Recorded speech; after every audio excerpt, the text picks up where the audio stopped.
السلام عليكم. يا رب تكونوا جميعا بألف خير.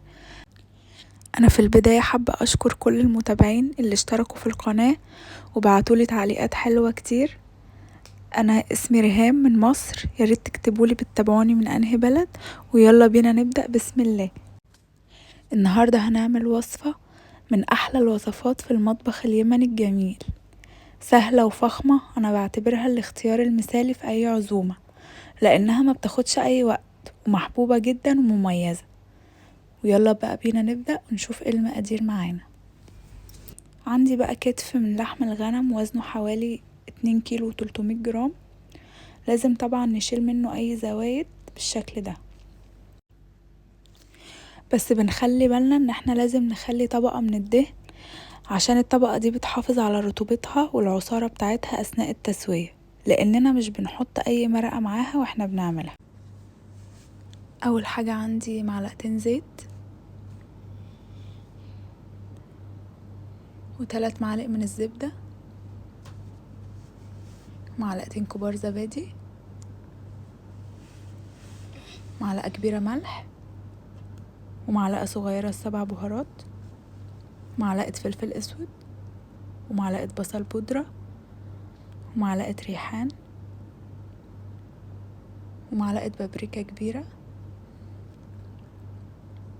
وعندي منقوع الزعفران، واخر حاجة نص كوباية من مية البصل. نخلط بقى المكونات بتاعتنا كويس.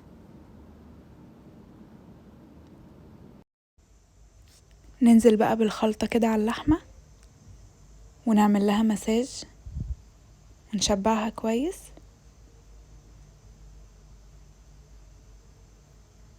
نحط خليط كده في جميع الجهات، وبعد كده بقى نعمل فيها فتحات بالسكينة كده من الناحيتين.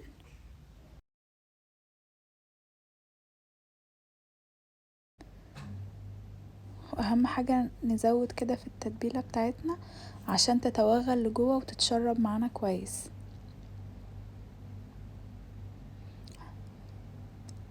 هنعمل الناحية التانية برضو نفس الطريقة. شايفين الثقوب بتاعتنا دي بتساعد على التسوية وان اللحمة تنزل العصارة بتاعتها كويس.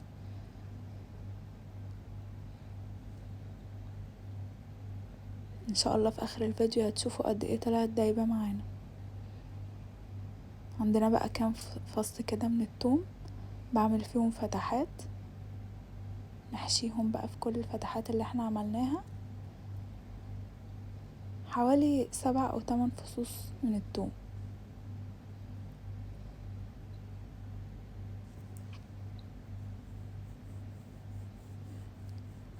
كده حطينا في كل الفتحات، تبلت معانا كويس. ده الشكل النهائي ليها بعد ما تبلناها.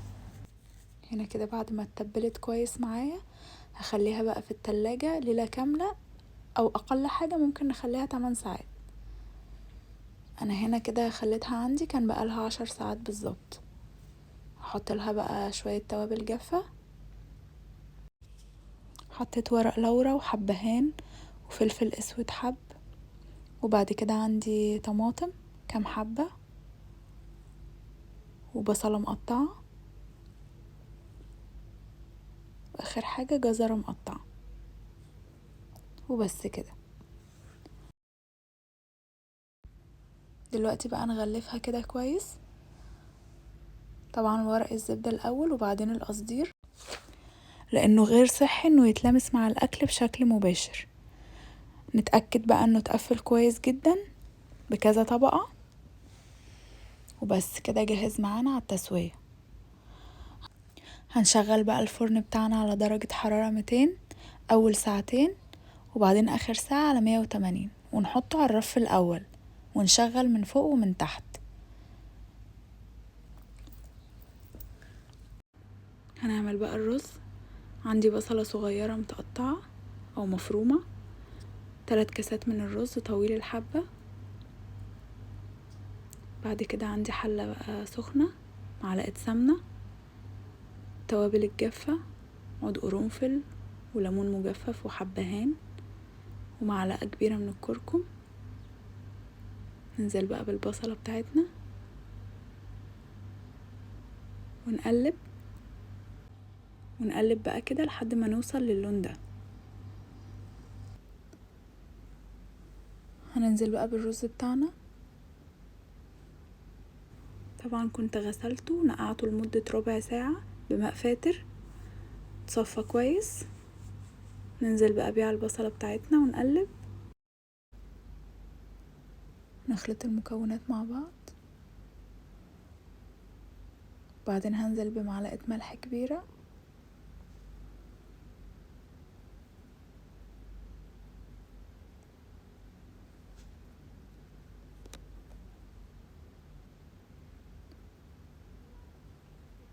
وننزل بقى بالمية السخنة لحد ما تغطي معانا مستوى الرز. نقلب بقى كويس ونغطي على درجة حرارة متوسطة لحد ما يتشرب معانا، وبعدين نوطي على الآخر. يفضل طبعا لو هنسقيه بشوربة، بتدينا برضو نتيجة حلوة.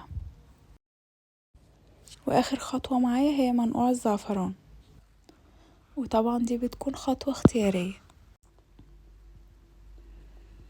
وننزل بقى على الرز بتاعنا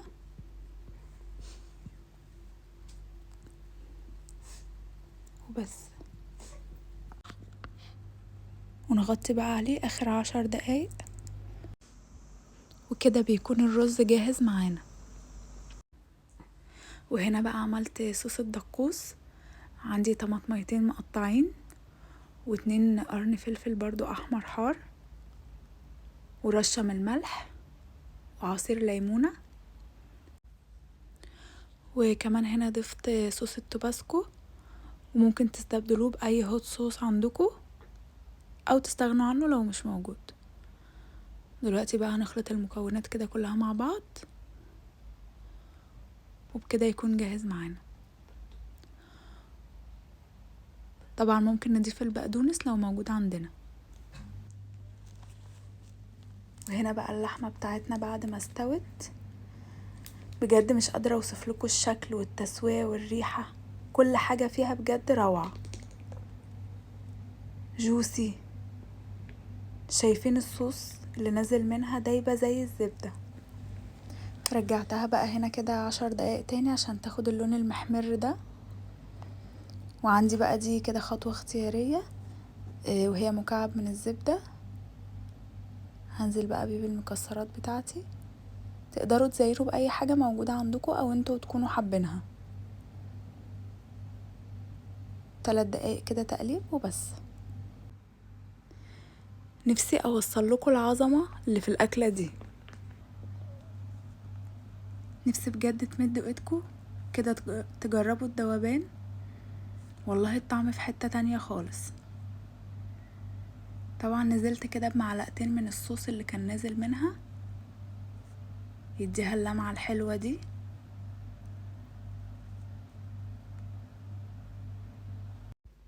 بجد الأكلة دي هتفضل متربعة على عرش اللحوم وأهم أطباق العزايم. ألف هنا وشفا.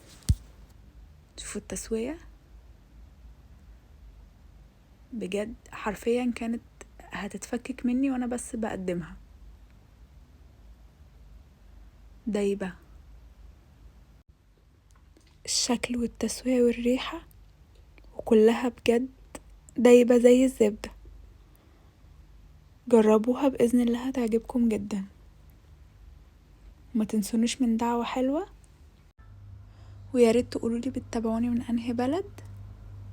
ما تنسوش بقى اللايك والشير والسبسكرايب. مع السلامة.